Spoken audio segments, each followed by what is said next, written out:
Alright, everybody, welcome in. Today I want to show you a game that I got to play not too long ago, where I won against my highest rated opponent ever.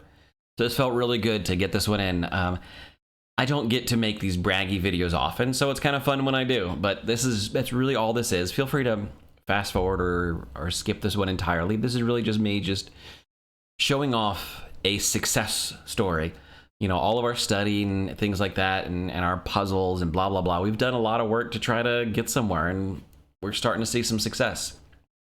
And this came at a particularly good time because I had been building my elo up, and then I hit a stretch of lots of losses, and bad losses for blowing leads, dropping pieces, dropping queens. I mean, I've had some dumb games, and so I was getting down on myself, and then I said, you know what, no, get your head back in the game. It's fine, just play games, right? Just play games to enjoy it, stop fretting.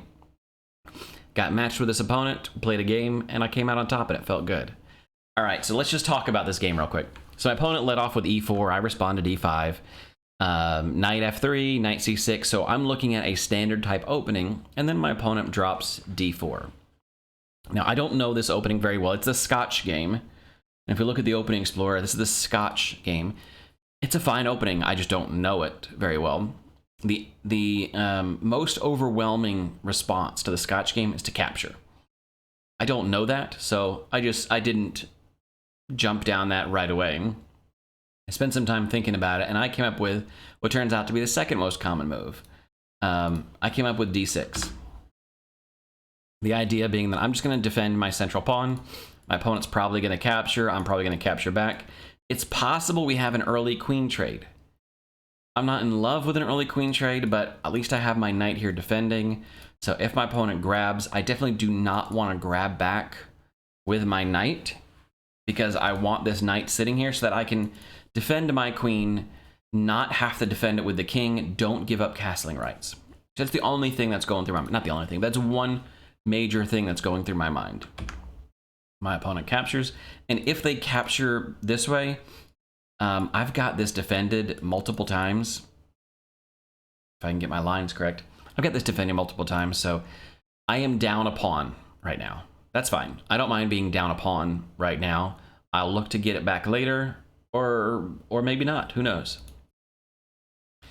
What I do decide to do is I decide to remove one of the defenders of this square. So I start with a bishop move. Developing, putting pressure on this knight.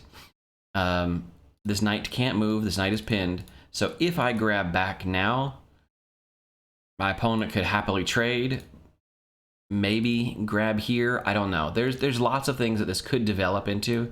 What my opponent decided to do instead was just grab an extra pawn. So he's up a pawn, and they went to grab another pawn.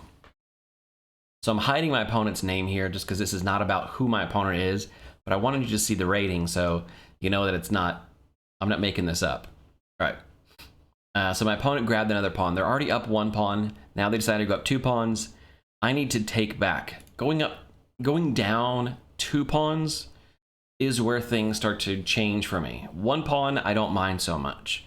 Two pawns, that can be game changer, because when you get to an end game with two pawns, especially if they're connected pawns, is extremely powerful. An endgame with just one pawn, well, we might be able to hold that. So what I decided to do is I don't want to trade queens this early. I'm not excited about that. So I snatch the knight. If my opponent grabs with a queen, then that moves the queen off of this central line. If my opponent grabs with a pawn, that makes me happy too, because it's doubled up my opponent's pawns. And if we start to trade queens then, at least I've gotten a little bit of advantage back. Either way, my opponent grabs with the queen, leaving me to grab with the bishop. So now I've gotten one of those pawns back. I'm still down one pawn, but I'm not down two, and I've gotten some development out of the deal.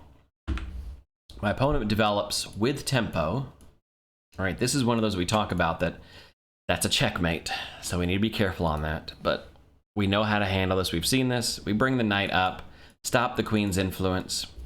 You could also defend this with the queen but that does allow things like the queen to get here and, you know, cut you off. There's some things that could happen, but ignoring that, I find it's just easy to defend with a knight.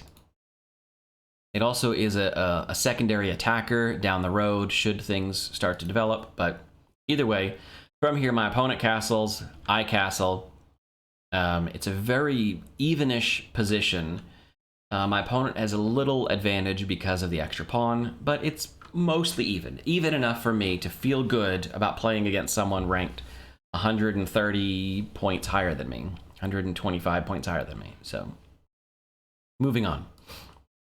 From here, my opponent continues to develop, going after the open file. Now that this is defended, that pawn is a weakness. I continue to develop as well. I can't grab here because this becomes a fork, but it is just something to keep in mind. My opponent continues to develop, and from here there is a knight fork. It's not a great knight fork, but it is a knight fork, and I'm kind of pausing so that you guys can pause and see if you can spot it. So this is what I'm looking at. My knight jumping to the center of the board, which knights in the center is a good thing.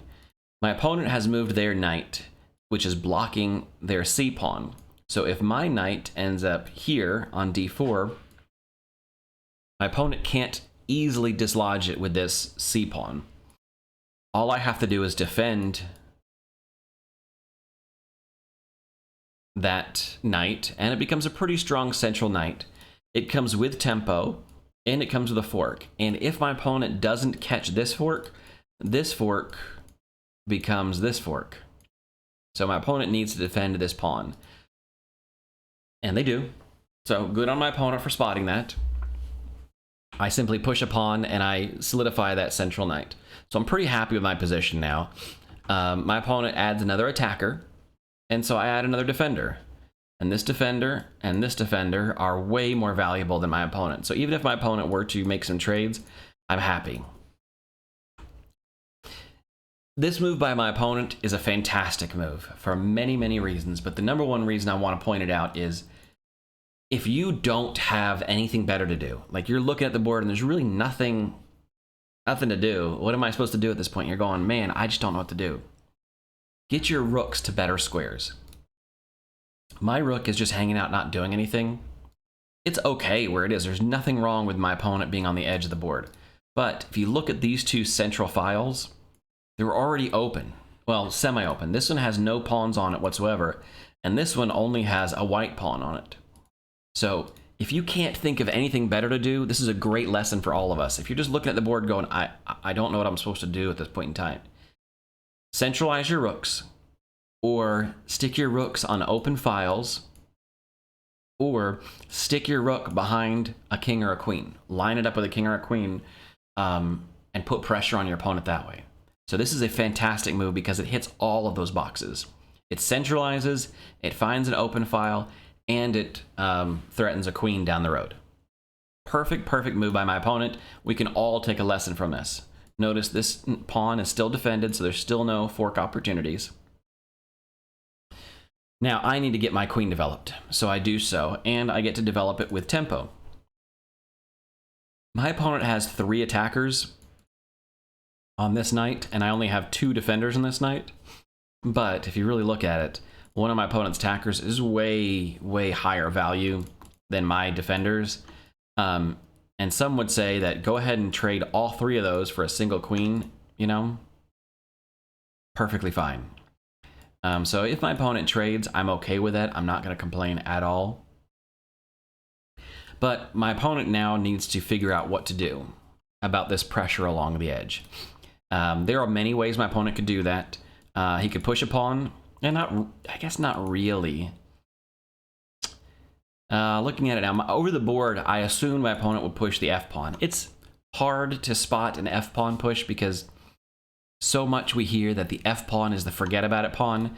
It's such a strong defender of the king that it sucks to have to push it away. So my first thought was, I guess my opponent's going to push this pawn, which will make me have to retreat my bishop, which means this knight becomes weakly defended and I end up dropping another pawn. I'm still down a pawn, remember? Right, so if I move my bishop, opponent captures, I capture back, my opponent captures, I'm down a pawn. But I guess I have this covered. So my opponent only has one defender of that square and I have two attackers in that square. So if my opponent pushes the F pawn, in this case, not gonna work. They could simply just move their H pawn. And even if my bishop lands on this H2 square, it doesn't really matter because it comes with check, yes. But if the king moves, that bishop doesn't really have any good, like, there's no discoveries that would happen. So my opponent should defend this pawn one way or another. They can move the king and defend it that way. The way my opponent chooses to is simply push a pawn. It cuts off the entire influence of this queen-bishop battery. But it weakens this F3 square. And now there is nothing defending this F3 square. We have a knight fork. And now we have an actual knight fork. My opponent has to move the king.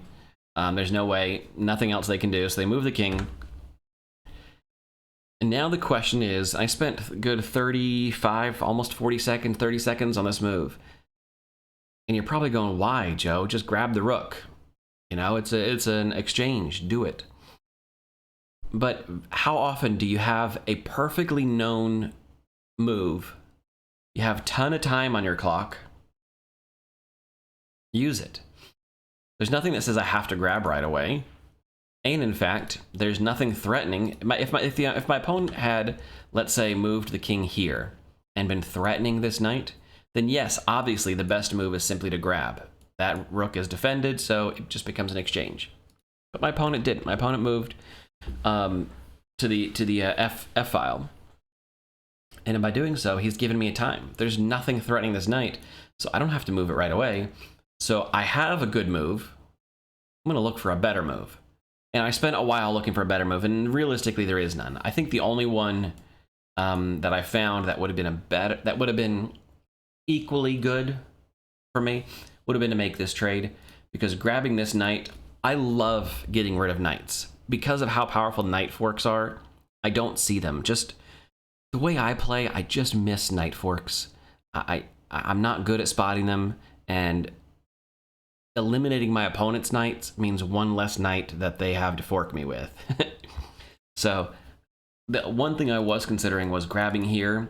It comes with another attack on this rook, so it becomes an almost must deal with problem. So I thought about grabbing here. My opponent would simply grab back with either the pawn or the queen, and then that still leaves me to grab this rook. I chose to just go. So after spending a good 30, 35 seconds on it, I just decided just to grab the rook. My opponent had this pre-moved recapture back. Perfectly fine. But now I'm feeling pretty good. And now it's time, I feel like I want to start trading down. The queens are on the board. I have both of my rooks. My opponent has moved away from the safety of their pawns, is in the center of the board. I have an advantage here. It may not be a great advantage, but I have an advantage. So the first thing I do is I slide my rook over, taking a page out of my opponent's book, centralize my rook, get it lined up with my opponent's queen, take advantage of this open file. Now my opponent has a couple ways they could defend, right? They could stick one of their pieces down here, more centralized, immediately block off my my path, but it does pin their piece. So that is something to keep in mind, that dropping a knight here, for instance, which looks like it's forking, that knight is also pinned, because if capture, then capture. But I guess my opponent has capture at the end of that. So that would have been a good move. Dropping this knight here probably would have been the best move for my opponent. But my opponent chose to simply retreat, which is fine. And this is when I decided, okay, now's a perfect time as any, go ahead and grab this knight. And this is where the other mistake happens. And this is the lesson that we can all learn from this. If we make a mistake, i.e., giving your opponent a fork, getting forked, don't rush. It's so much easier said than done. You spend so much time beating yourself up for making that mistake that you just want to rush through the next moves, and try to get your opponent as flustered as you are. But we both have a ton of time on our clock, so realistically the best move in this course of action would have been to slow down and look for better moves. So my opponent here, the king is in check, needs to capture my bishop, chooses to block instead. And unfortunately, at this point in time now, the game just completely falls apart for my opponent, and it's not many more moves before the game's over. But now by grabbing a full piece, my opponent doesn't capture back, I can simply retreat my bishop and be up a full rook. Because remember, there was an exchange earlier where I sacrificed a piece to grab a rook. Now I'm grabbing my piece back here, I'm up a full rook. By my opponent not grabbing, not grabbing this bishop back, I'm up a full rook, and it's pretty good. It's pretty good. So I decided just to go ahead and simplify now. Simplify. I'm up material, grabbing with check, grabbing high value material, forcing my opponent to capture back. And now I've got a double attack on this pawn. I do have back rank issues, and this is something that I need to be careful of. I have back rank issues. My opponent still has a bishop, spying my king, pinning my pawn. So I do have some concerns here that I can't just throw material up the board without thinking about it. I have plenty of time, so I'm good. There were some better moves I could have made. I probably should have gone with this instinct and just grabbed with check. My opponent is forced to defend. There is no checkmate right now because my queen is defending, but if I were to move this queen offline, let's say, I'm trying to think of something funky I can do with my queen. Maybe, I don't know. No, not there. Whatever. Let's just say I move my queen off of this back row. All of a sudden we have really strong. Well, I guess even there's not so bad.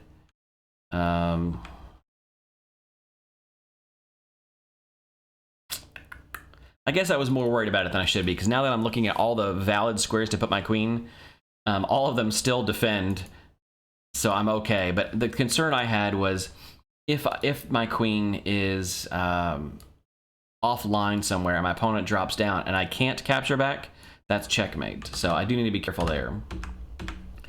Oops, let me undo all this. So instead, I decided to grab with my knight. Grabbing the pawn with the knight does come with an immediate attack on my opponent's queen, so they need to figure out what to do with the queen, and it gives me the possibility of a discovery check. So I'm very, very happy with this. My opponent retreats their queen. Again, I'm looking for a good discovery. I probably should have gone with my first instinct and to retreat my knight, but again, I'm in a winning position. I don't have to get super aggressive. I don't want to blunder this game. So I make some very conservative choices. And in doing so, I still win the game, but I could have been a little more aggressive, bring my knight back, because that comes and I do have that square defended. It's very nerve-wracking knowing that I have back rank issues, knowing that my opponent still has a queen on the board. So I just make, again, a conservative choice. Instead of grabbing here the aggressive choice, I went the conservative route and grabbed with the knight. My opponent defended.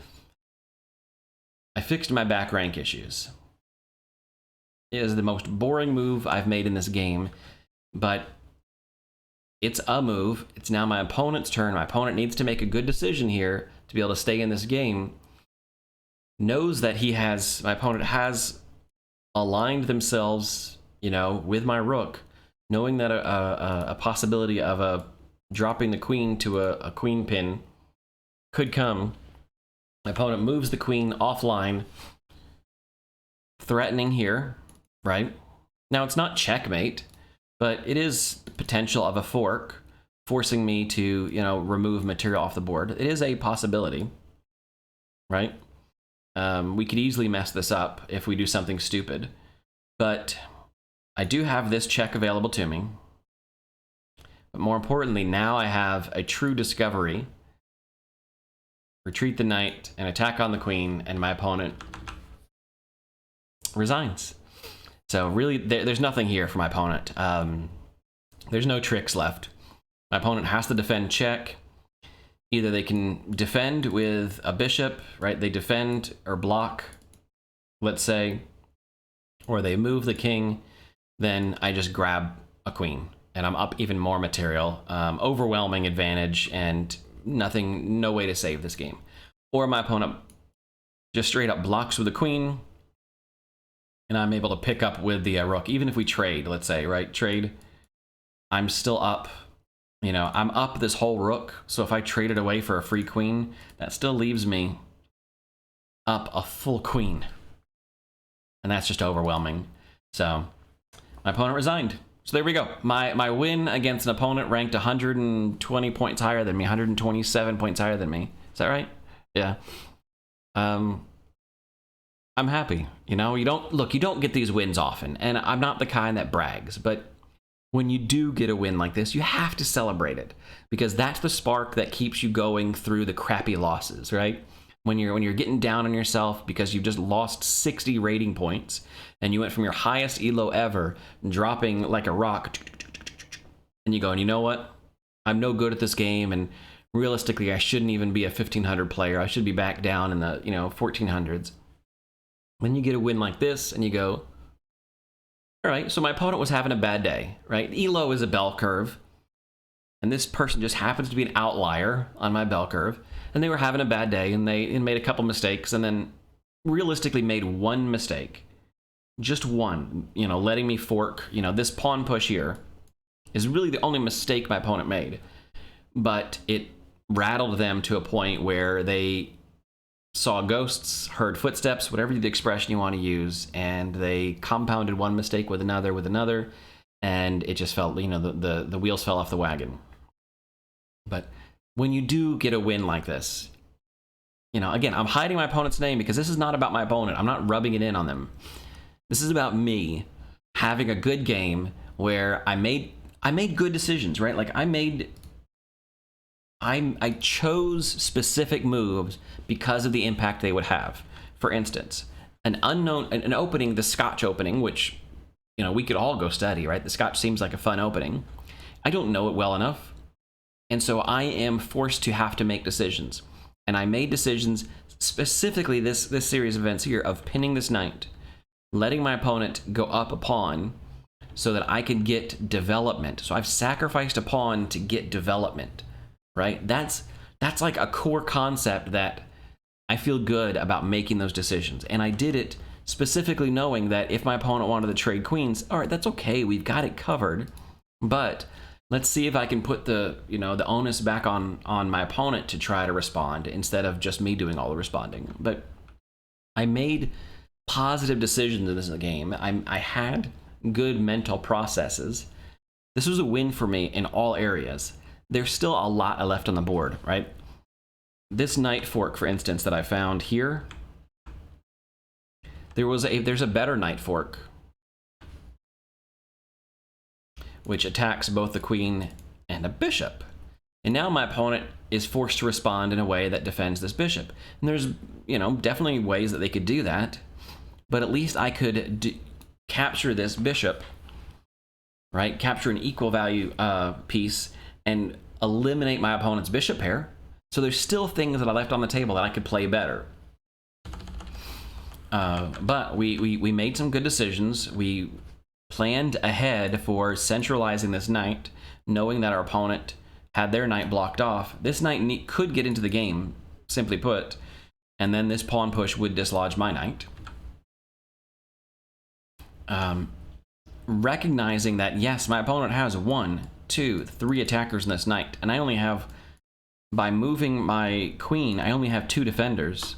But if this trade happens, then it's a pawn versus a queen. If my opponent wants to, let's see, captures. If my opponent wants to grab my bishop with their queen, they're welcome to do that. I'll give up this pawn for a queen, right? So that gives me the opportunity to move my queen offline, get this pressure, and induce a small mistake by my opponent. This is just a small mistake. This is not the end of the world mistake. This is a small mistake. My opponent is up 1 pawn and down in exchange. So realistically, yeah, not, I mean, it's an advantage, right? Black has an advantage here. Not a huge one. Black has an advantage. You know, you grab back. You grab here. You grab here. Okay, yeah, I guess that it does come with some threat, with some pressure. But either way, like, it's not the end of the world. I have lost games where I've been up 3 points of material. But all right, so back to the game. This is how it played out. And then, like I said, my opponent made one small mistake by pushing, and it really wasn't the pushing the pawn that was the mistake. It was not recognizing that my knight could jump into this square, which is undefended. That's it. That's all. Very, very, very, very, very, very, very tiny misplay.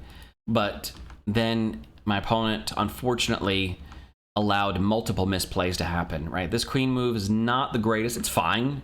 It's fine, but there are better options. My opponent was playing very quickly here, and this was a mistake. This bishop defending, I mean, just grab back. Just grab the piece back.